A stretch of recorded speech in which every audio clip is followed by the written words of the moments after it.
오늘 빌립보서 2장 1절부터 11절까지 말씀을 같이 보았습니다.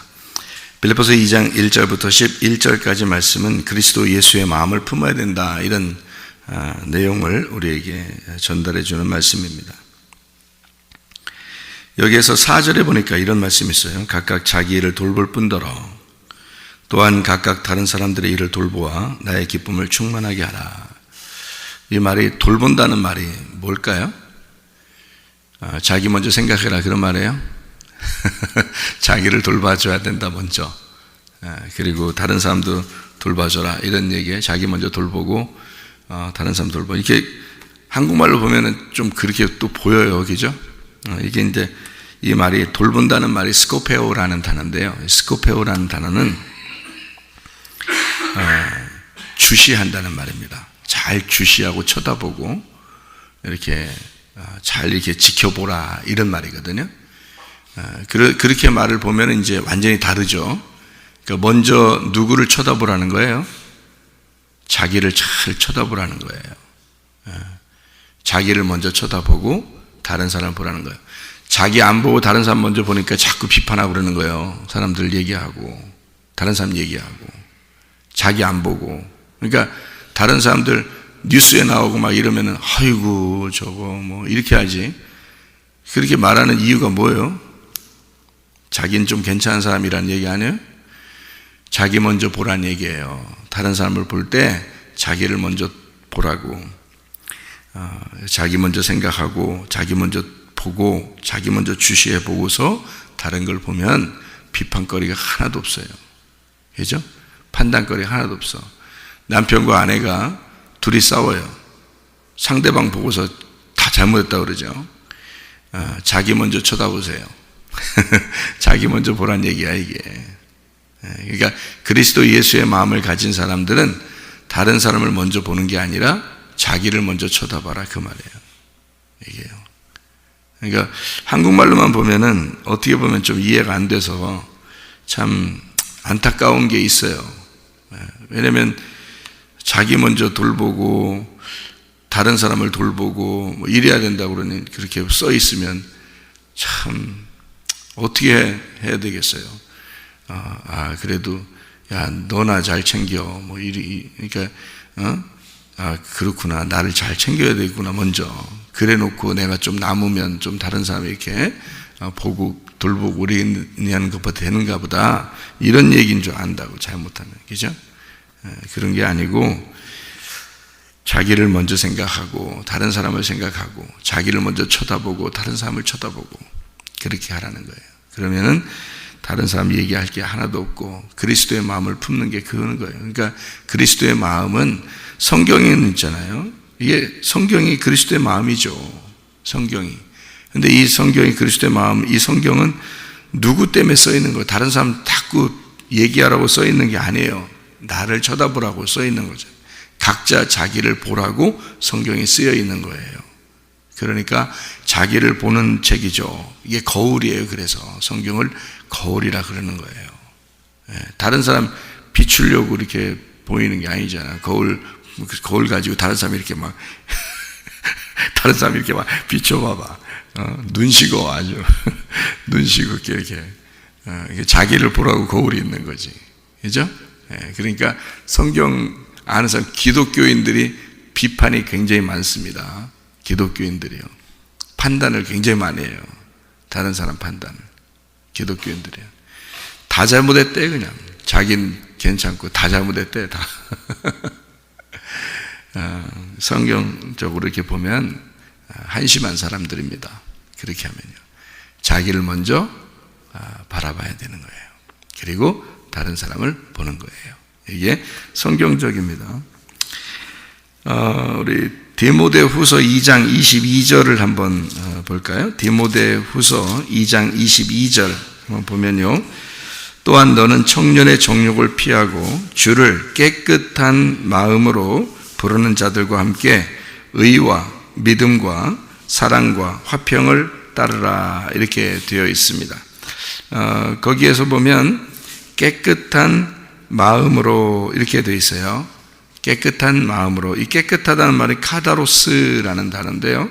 카다로스라는 단어가 순결한이란 단어입니다. 정결한, 순결한이란 단어인데요.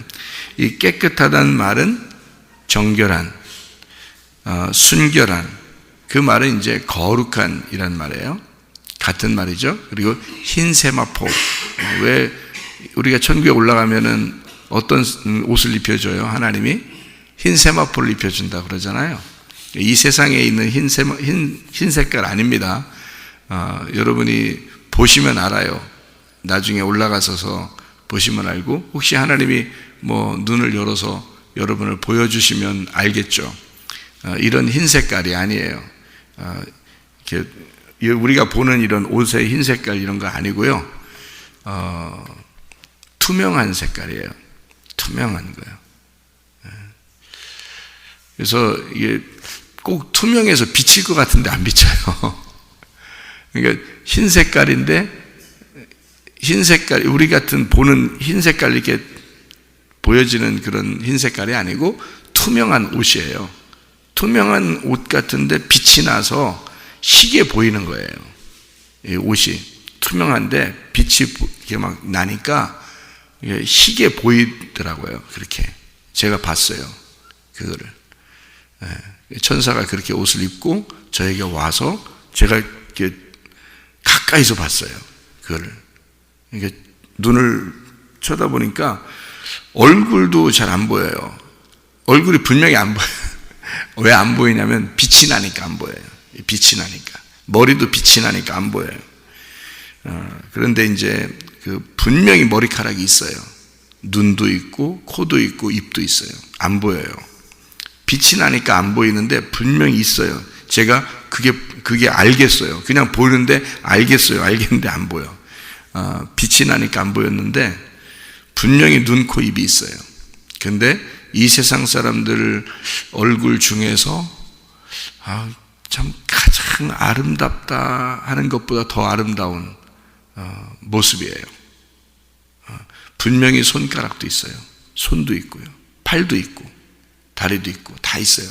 똑같은데 빛이 나니까 그게 이제 잘 안 보여서 이렇게 빛으로 이렇게 보이는데요. 옷도 이게 이런 하얀색을 흰 세마포라고 하니까 흰 색깔인 줄 아는데 뭐 결혼식 할 때 입는 그런 흰 세마포 같이 그렇게 생각을 하는데요. 거의 투명한 색깔 같은 거예요. 아주 막 부드러워서 가늘가늘한 그런 옷인데 분명히 속이 안 보여요. 그리고 옷이 분명히 투명한 그런 색깔 같은 거예요. 근데 빛이 막 나죠. 깨끗하다, 거룩한, 이런 정결한 마음이 그래야 된다는 말은 그런 거룩한 마음, 깨끗한 마음, 그런 순결한 마음, 흰 세마포와 같은 그런 마음, 이것은 뭔가 막혀 있는 게 아닌 거죠. 막혀 있는 게 아닌 마음을 얘기하는 거예요. 그러니까 열린 마음이죠. 열린 마음. 그런 마음을 가져야 된다. 그런 얘기거든요. 그러니까 열렸다는 말을 여러분 잘 다시 생각을 해보세요. 열렸다. 열렸다는 것은 이게 뚜껑이 덮여 있는 것을 열렸다 그래요? 아니죠. 덮여 있는 것은 막혔다 그러지. 뚜껑이 열린 것을 열렸다 그러죠. 예, 그게 정결한 마음이에요. 그러니까 열렸다 그 말이죠. 이렇게 밤송이를 여러분이 이렇게 밤이 떨어지면 밤송이가 있어요. 그냥 그대로 이렇게 짚고서 먹을 수 있어요? 조금 아프겠죠. 예, 그렇게 못 먹어요. 이거를 반드시 어떻게 돼요? 열어야 되죠. 이걸 나무 같은 것으로 이렇게 열고 신발로도 이렇게 발로도 이렇게 막 까고 그러죠. 예, 그래서 까면은 또 그대로 먹을 수 있어요? 밤을? 아니죠. 그거 또 까요. 깐데 또 까. 그래서 깐데 또 까가지고 계속 뭐가 나올 때까지. 그러니까 이 빼쭉빼쭉한 밤송이가 있는데 그거 까면 이 밤알이 나오죠. 밤알이 나오는데 그대로 또 못 먹어요. 그 밤알을 또 까요. 까면 또 그대로 먹어요? 안 해요. 뭐가 또 털이 있어. 그래서 그 털을 또 딱 까. 그러면 이제 그때 이제 그 아주 맛있는 밤이 나오죠. 그래서 계속 이렇게 까는 거예요. 연다 이거죠. 계속 열어. 그러니까 마음을 계속 여는 거예요. 우리가 마음을 계속 이렇게 여는 거예요. 그거를 성경에서는 뭐라고 그러냐면 할례라 그렇게 말하는 것입니다. 할례. 여러분 할례를 뭐라고 생각했어요? 남자들 그냥 뭐 수술하는 거 이런 거를 생각했어요? 그건 마음의 할례가 아니죠. 그건 육체의 할례지. 그렇죠? 육체의 할례는 우리에게 별 의미가 없어요. 해도 되고 안 해도 돼. 그런데 성경에서는 마음의 할례를 받으라 그랬어요. 마음의 할례는 뭐예요? 껍질이 까지는 거예요. 껍질을 까는 거란 말이에요. 그래서 여러분의 마음에 껍질이 덮여 있으면 마음이 덮여 있는 거예요. 안 열린 거죠. 그러면 깨끗하지 않고 그걸 뭐라고 그래? 더럽다 그래요. 하나님이 보실 때는 너 마음이 열리지 않았다. 너 할례를 받지 않았다. 마음의 할례를 받지 않았다. 그런 말이에요. 그러니까 마음의 할례를 받은 사람은 어떻게 해? 마음이 열려져야 되죠. 마음이 이렇게 벗어져야 돼. 까져야 돼. 그래서 그렇게 되려면 어떻게 해야 돼요? 하나님 말씀도 마찬가지예요. 하나님 말씀이 하나님의 마음인데요. 이 마음이 열려야 되죠. 그래서 껍질을 자꾸 벗겨내고 까야 돼요. 그래서 껍질을 벗겨줘서 잘 먹을 수 있도록 껍질을 벗겨주고 이 속에 있는 내용이 무엇인지를 잘 이렇게 알맹이를 알려주는 게 설교예요. 그게 설교라고요. 그래야 성경을 알 수가 있어요. 그걸 안 알려주고 그냥 있는 그대로 야 성경 읽으면 된 거지 뭘 읽고서 그냥 그대로 그냥 있는 그대로 쭉 이렇게 얘기해 주면 그건 누구나 다 알 수 있어요. 그런 건 누구나 다 알 수 있어요. 그럼 목사 필요 없지 뭐하러 목사 세우나 하나님께서 생각을 하면 목사는 하나님의 말씀을 열어서 이것을 속에 있는 내용을 설명해 주는 자예요. 그런 사람들이 주의 종이라 그러는 거예요. 그러니까 그거를 아는 사람들은 아무나 주의 종이라고 하지 않죠. 제가 안타까운 거는 그렇게 말씀을 모를 때가 제가 오랫동안 있었어요. 옛날에 목사하면서 오랫동안 저는 29살 때 목사가 됐기 때문에 오랫동안 목사를 그렇게 생활을 했어요. 그 전에 전도사일 때도 제가 오히려 부흥회를 많이 다녔어요. 전도사일 때. 그러니까 신학교 다니는 2학년 때부터 제가 부흥회를 다니기 시작해서 오랫동안 했기 때문에요. 한 21살 정도부터 부흥회를 다니고 그리고 29살 때 목사가 됐기 때문에 내가 지금 이렇게 돌아보면 참 이렇게 담대하게 했다. 그냥 담대하게 참 담대하게 했다. 지금 생각해 보면 그걸 주의 종이라고 하나? 그런 걸? 내가 지금 주님의 은혜를 받고 말씀을 깨닫고 보니까 그건 주의 종도 아니에요. 그냥 자기가 배운 대로 자기가 열심히 배운 대로 은혜 받은 대로 그냥 막 열심히 한 거죠. 근데 말씀은 그렇게 되어 있지 않더라는 겁니다. 제가 주님을 다시 만나고 나니까 말씀은 그렇게 되어 있지 않더라. 분명히 이 속에 하나님 마음을 열면 또 있고 꼭 열면 또 있고 그 열면 또 있어서 그거를 계속 열어서 알려줘야 돼요. 이게 말씀이거든요. 저도 그렇게 말씀을 깨닫게 돼서 이거 정말 다행이다. 그래서 주님이 자기의 종을 세웠다 그러면 적어도 자기의 속에 있는 그 자기의 말씀을 열어서 알려줘야 되는 거예요. 그래야 주의 종인 거야. 그거 모르면 하지 말아야 돼. 한마디로 하지 말아야 돼. 그 열릴 때까지 하지 말아야 돼. 열릴 때까지. 이거. 그래서 그런 게 있어요. 그러니까 겸손하고 온유하고 그래야죠. 주님의 성품이 그러니까 우리가 겸손하고 온유하다는 게 어떤 의미냐면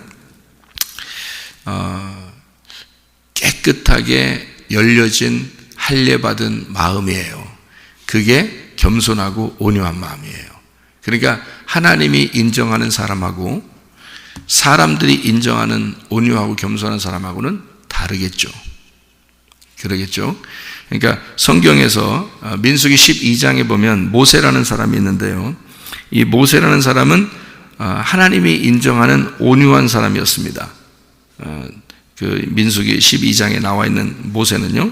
그래서 사람들이 생각하는 온유하고 겸손하다는 말하고 하나님이 온유하고 겸손하다고 하는 말하고는 좀 달라요. 그러니까 그 온유하다, 겸손하다. 또 예수님께서도 자기를 뭐라 그래요? 마태복음 11장 28절부터 30절까지 말씀에 자기는 온유하고 겸손하니 그런 말 하잖아요. 그렇죠? 그래서 그 온유하고 겸손하다.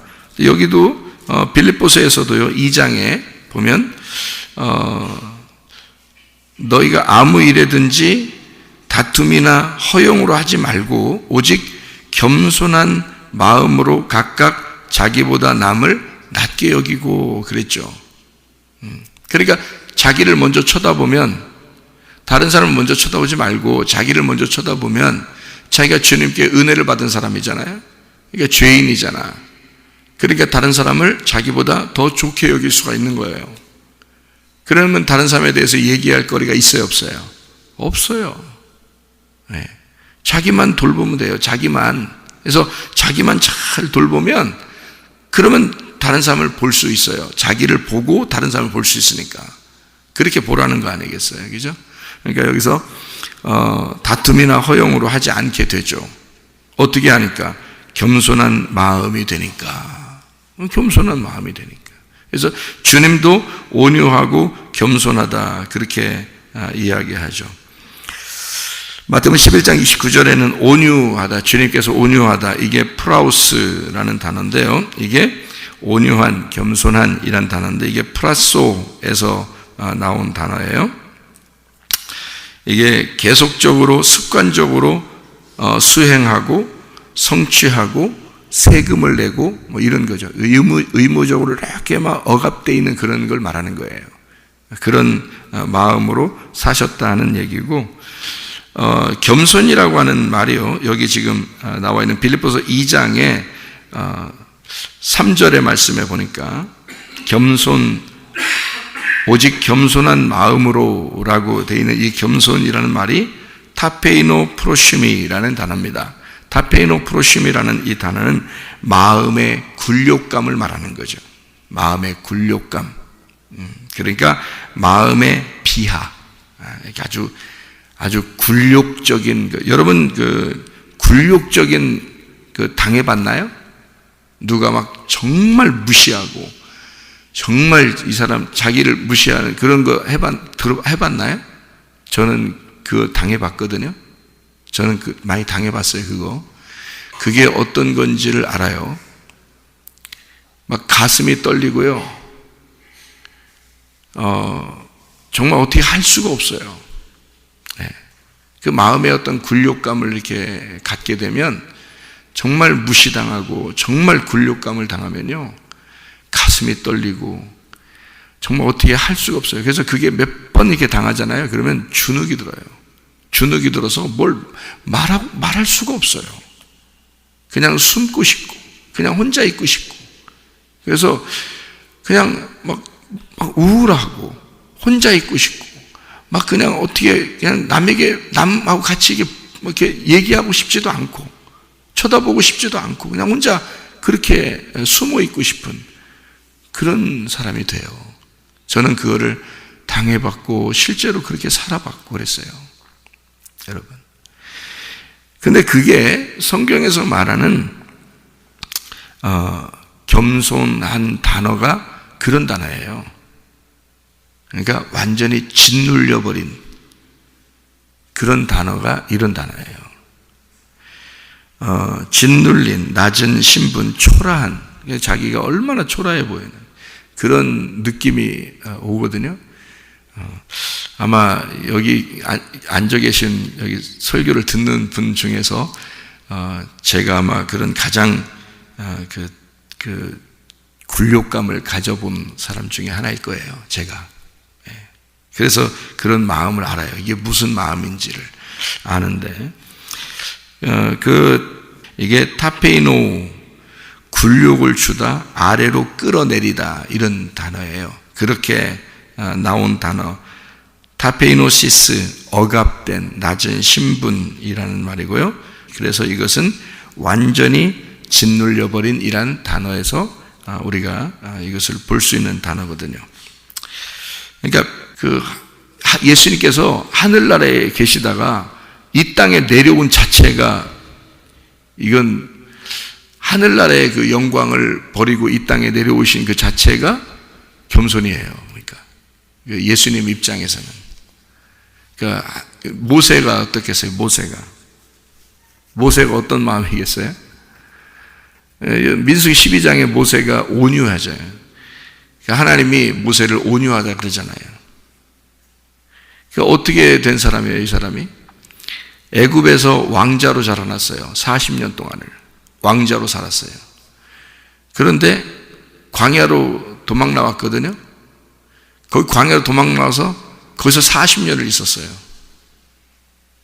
왕자로 살다가 40년을 광야로 살았어요. 누구랑 비슷한 것 같아요? 하늘 영광 버리고 이 땅에 내려오신 주님하고 비슷하죠. 그래서 모세가 자기가 사람을 죽이고 도망 나왔지만, 히브리서 11장에는 뭐라고 나와 있냐면, 그가 자기의 영광스러운 왕자의 자리를 버리고 왔다, 그렇게 얘기했어요. 그러니까 성경은 이렇게 두 개로 해석을 하죠.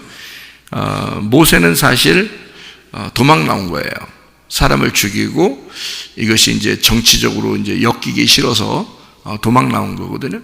그런데 하나님은 그것을 어떻게 표현하냐면, 히브리서에 어떻게 표현하냐면, 영광을 버리고, 애굽의 왕의 영광을 버리고 이렇게 나왔다. 그래서 그가 어려운 사람들과 함께 동행하기를 원했다, 이렇게 나오죠. 그러니까 하나님이 보시는 관점하고 사람들이 보는 관점은 다르죠. 사람이 보는 것은 사람 죽였으니까 정치적으로 엮이기 싫어서 이제 거기도 정치적으로 이렇게 싸움이 있고 그럴 거 아닙니까? 그러니까 거기 엮이기 싫으니까 이제 도망 나온 걸로 보여지지만, 하나님 입장에서 보면 그가 그 영광을 버리고 나왔다, 이렇게 보여지는 거죠. 그 영광을 버리고 나오니까 어때요? 그 자체가 온유하고 겸손한 건데 짓눌려 버리고 40년 동안을 광야에서 훈련받았어요. 훈련받은데 여러분, 하나님께서 어떤 훈련을 시켰어요? 나와요? 안 나와요. 그냥 광야에 사는 자체가 훈련이에요. 그냥 그게 40년, 그게 고통이에요. 여러분, 고통을 받고 고난을 받잖아요. 그 자체가 훈련이에요, 여러분. 그러니까 여러분에게 어떤 병이 생기고, 또는 가정에 문제가 생기거나, 또는 사업에 문제가 생기거나, 뭐 물질적인 문제, 건강의 문제, 이런 것들이, 그래서 우리는 건강의 문제와 물질적인 문제가 두 개가 해결되면 편안합니다. 여러분, 건강하고 물질도 있고 그러면 아주 편안하거든요. 이 세상 살아가는 동안은 별 걱정이 없어요. 근데 건강에 문제가 생기거나 물질에 문제가 생기거나 그러면요, 이게 정말 힘들게 살아요. 그 자체가 뭐냐면 고통이거든요. 근데 그 자체가 고통인데, 그게 이제 우리에게 아무것도 답이 없는 것처럼 보이는, 뭐 동서남북 앞뒤를 다 봐도 이게 해결점이 없는, 꽉 막힌 것 같은 그런 그 광야와 같은 인생이죠. 뭐 답이 없는 것 같은 뭐 인생들, 이렇게 살다 보면 그게 그 자체가 하나님이 볼 때는 훈련이에요. 그게요. 그래서 고난 가운데 너희가 하나님의 말씀을 배웠나이다, 이렇게 되는 거예요. 그게 시편 119편 71절의 말씀이거든요. 그러니까 하나님 앞에 그 자체가 고난인 거예요. 여러분이 고통받은 그 자체가 고난인 거고, 그게 겸손과 온유예요. 고통받으면. 그러니까 고통받으면요, 사람이 짓눌려 버리거든요. 사람이 고난을 당하고 고통당하고 뭐 문제가 생기고 뭐 건강이 안 좋고 뭐 이러면요, 그 자체가 고통스럽기 때문에 짓눌려 버려요. 그러면 그 사람을 하나님이 어떻게 취급하느냐? 온유하고 겸손하다, 이렇게 봐요, 하나님은. 그래서 모세를 온유하고 겸손한 자이다. 너희들이 모세를 아느냐? 너희들이 모세가 얼마나 고통스럽게 살았는지 아느냐, 그죠? 그거를 아무도 모르죠. 40년 동안 모세는 사실 처가댁 생활했어요. 생각해 보세요, 그죠? 모세가 자기 집 멀쩡한 궁궐 냅두고 이 땅에 내려와서 처갓집 생활한 거 아니에요, 그죠? 광야에 나와가지고 처갓집 생활하는 게 그래 쉬워요? 며느리가 시댁 생활하는 것도 어려운데 사위가 처갓집 생활한다고 생각해 보세요. 그 쉽겠나? 그러니까 모세가 늘 집에 있겠어, 밖에 나와 있고 싶겠어. 그래서 밖에 나와서 양만 치는 거예요. 양 잠잘 때만 들어가고, 알아요? 잠잘 때 넣을 때는 안 들어가. 그냥 밖에서 그냥 양들하고 같이 자고. 그러니까 40년 동안 생활을요 거의 양치기로 살았습니다. 네. 모세가요. 그거는 그의 그 생활 자체가 고난이었었던 것을 알려주는 거죠. 네. 그는 힘들게 살았어요. 그 40년 동안을 정말 외롭게 살았어요. 가족들 다 떠나서 혼자. 그렇죠? 그 자체가 얼마나 고통스럽겠어요. 그리고 처갓집에서 눈치 보면서 살죠. 그리고 늘 거기서, 그러니까 자기는 양을 치면서 늘 밖에서 있는 시간을 많이 가졌다고요. 예. 그러면서 이스라엘 백성, 하나님의 그 마음을 나중에 알게 되죠. 하나님의 마음을, 이스라엘 백성, 그 양들과 같은 그 이스라엘 백성들을 하나님께서 이렇게 목자로서 돌봐야 되는, 그래서 자기를 그렇게 보내는 것을 이제 나중에 알겠죠. 그러니까 이 양들을 치면서 밖에서 주로 생활하다가 40년이 찬 거예요. 40년이. 그게 하루 이틀도 아니고 40년 동안 여러분 그렇게 생활했다고 생각해 보세요. 그 자체가 온유하고 겸손하다니까요. 그 자체가.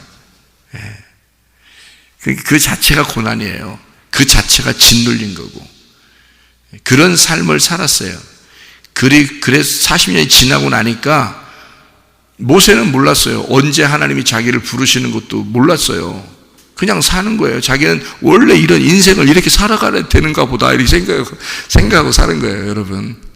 예. 여러분, 하나님이 언제 여러분을 부르시고 언제 여러분을 쓰실까 하고 고민할 필요 없어요. 부르시는 것은 하나님 문제고 살아가는 것은 내 문제예요. 그러니까 하나님은 우리가 이렇게 살아가는 동안에 어쨌든 하나님이 여러분을 부르셔야 되겠다, 그런 부르십니다. 하나님은 자기의 계획을 한 번도 미스난 적이 없어요. 네. 그걸 한 번도 놓친 적이 없어요. 하나님은 항상 자기가 계획한 것 반드시 이루십니다. 모세를 부르시는 게 세상에 40년이 걸려서 모세를 불러요. 그렇지만 그 시간과 날짜와 그 때를 정확하게 하나님만 아시는 거예요. 모세는 몰랐어요. 그런데 어느 날 불이 탁 붙는 것을 모세가 본 거예요. 밖에서 늘 생활하는데 어느 날은 좀 다른 거야. 어느 날 이상해. 뭔가 불이 붙은 거야. 근데 뭔가 이상해. 그날은 괜히 올라가 보고 싶어. 에? 그 불이 붙은 곳으로 괜히 더 올라가고 싶어요. 그래서 올라갔어요.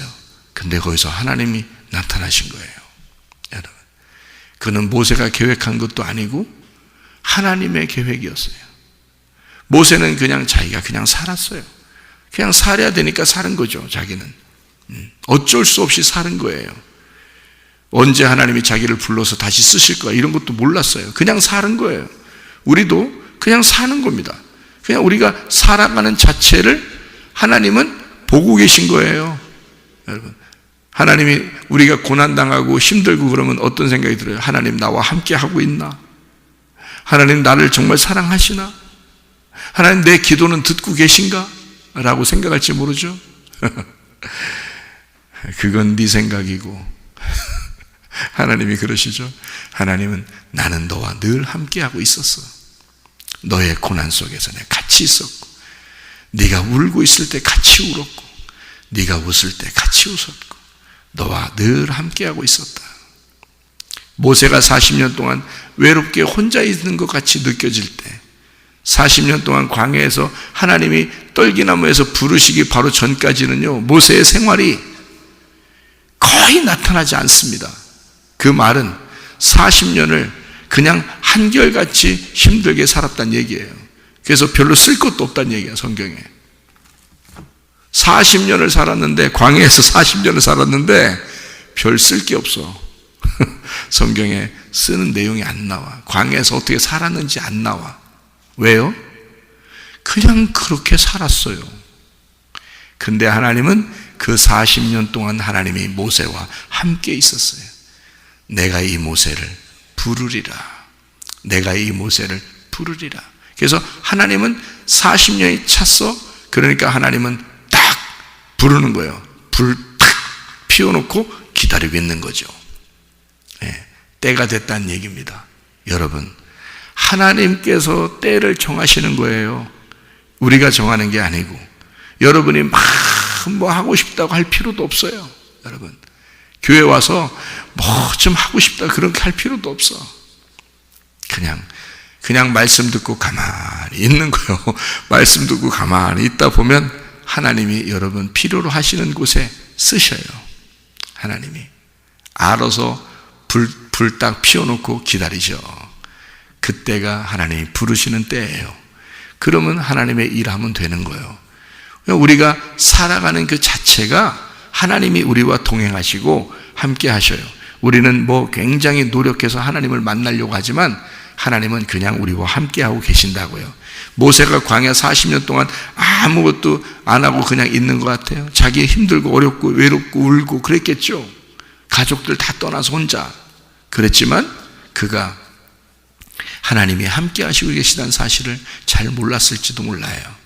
그런데요, 어느 날 하나님이 진짜 나와 함께 하시고 있었구나 라는 것을 깨달은 날이 왔어요. 40년이 지나서 깨달은 거예요. 그 40년 동안의 그 고통을 하나님은 아셨고, 그래서 누가 모세를 막 뭐라고 하잖아요. 민수기 12장에 누가 모세를 뭐라 하면 니네가 모세를 아느냐, 니네가 모세를 아느냐, 나는 모세를 안다. 누가 내 모세한테 뭐라고 하느냐, 니네가 뭔데 모세한테 그러느냐, 응?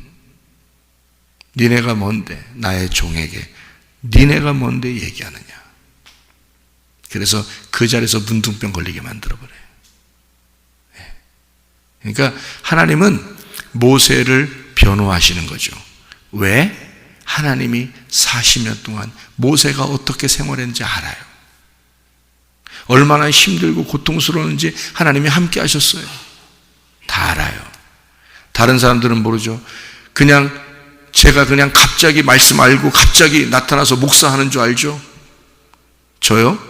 목사 예전에 젊을 때 그 신학교 다니면서 신학교 2학년 때 21살 때부터 부흥회 다닌 사람이라고 제가 얘기했죠.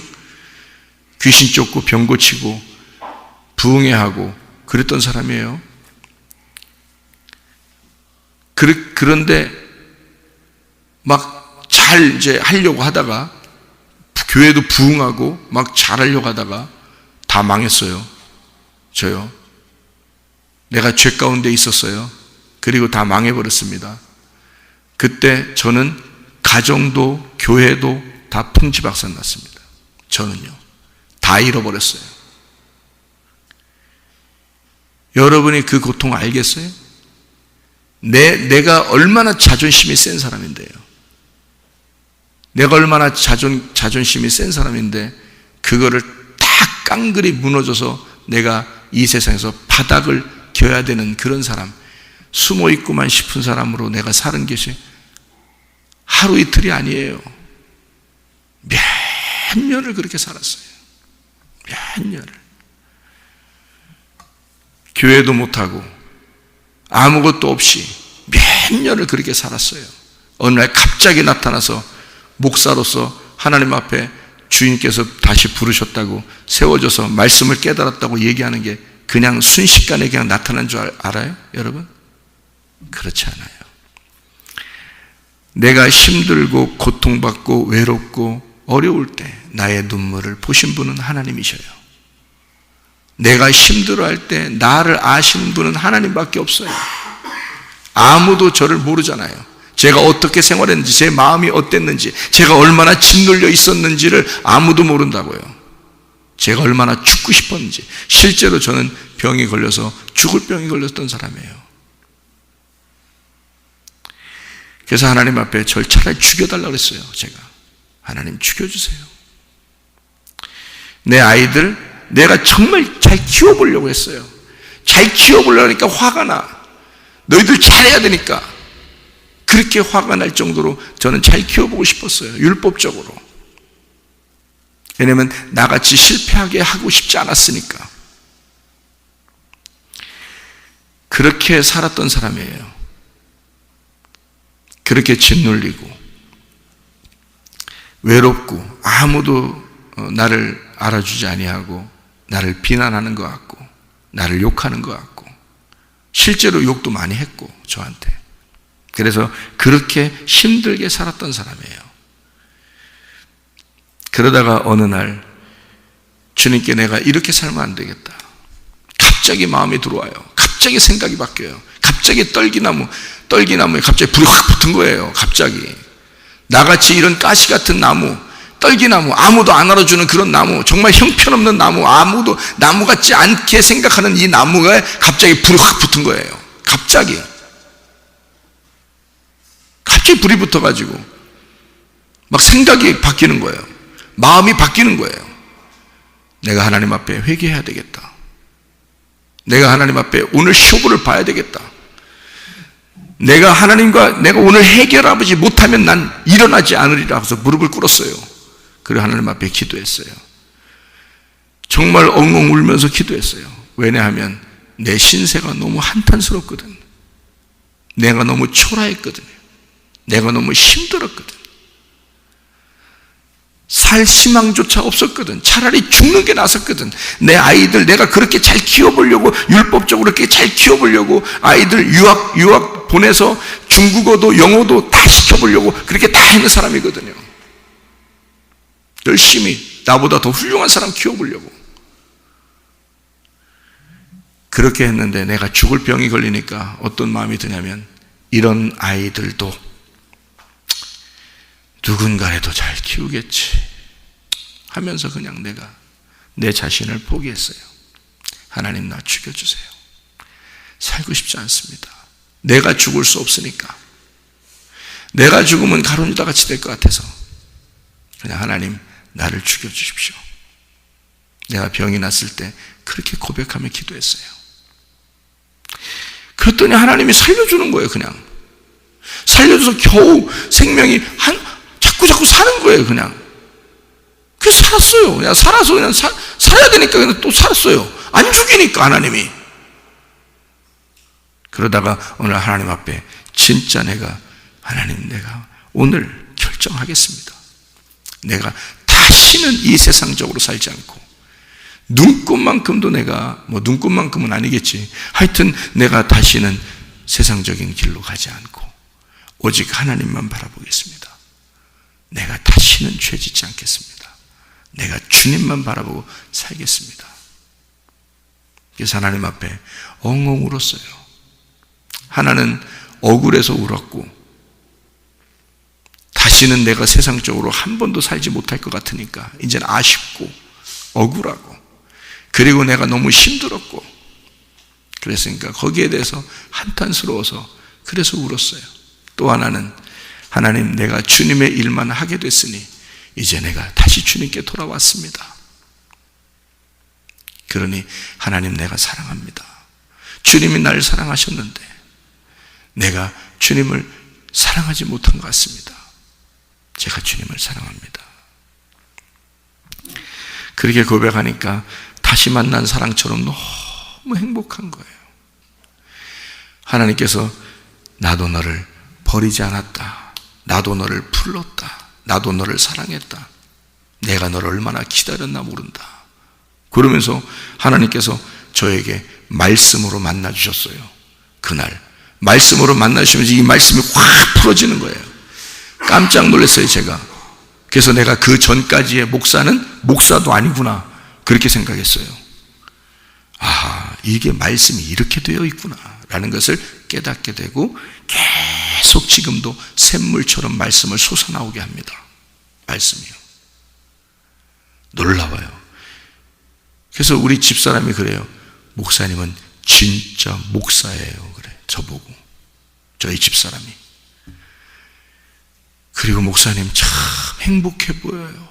그래요, 저한테. 어제 저녁에 잠자기 전에 저한테 앞에 앉아가지고 저를 가만히 쳐다봐요, 우리 집사람이. 그러더니 정말 행복해 보여요. 그래. 목사님은 정말 목사 같아. 정말 행복해 보여요. 그래요. 왜? 진짜 그러니까. 하나님 말씀이 계속 끊이지 않으니까. 그냥 우리 집사람하고 말씀을 얘기하기 시작하면 1시간이건 2시간이건 계속 얘기해 주거든요. 말씀을. 얼마나 행복한지. 말씀이 계속 나오니까 그냥 행복해. 그 말씀 안에 살 수 있으니까 오늘도 그 말씀이 나를 인도해 주십시오 라고 주님께 맡기고 내 인생을 주님께 맡기고 살아요. 무슨 죄를 짓겠어요, 여러분? 무슨 죄를 짓 게 있겠어? 또 생각을 해보시라고. 매일 말씀으로 인도함 받으면 여러분, 온유하고 겸손한 마음, 그리스도의 마음을 갖는 거, 예수 그리스도의 마음을 품는 거 갑자기 생기는 게 아닙니다. 하나님 안에서 짓눌림 받은 그 고통, 고난, 훈련 이런 것이 있는 사람에게 어느 날 하나님은 떨기나무같이 불꽃이 갑자기 일어나는 여러분의 생각과 마음을 갑자기 바꿔주실 때가 와요. 그때는 이 세상적으로 살고 싶은 생각이 눈꽃만큼도 없어져. 오직 주님만 생각하고 살고 싶어져. 주님만 마음으로 품고 살고 싶어져. 오직 예수 그리스도의 마음을 품으라. 이거 설교하는 말로 이렇게 성경에 써 있는 거로 되는 게 아니라 그냥 가슴으로 들어와. 그게 그냥 그리스도 예수의 마음을 품게 돼. 그러면 예수 그리스도의 십자가를 같이 지는 마음으로 가게 되죠. 주님께서 여러분도 이런 그 주님과 동행하는 그 주님의 마음을 품고 함께 살아가는 주의 사람들 다 되시기를 바랍니다. 기도하겠습니다.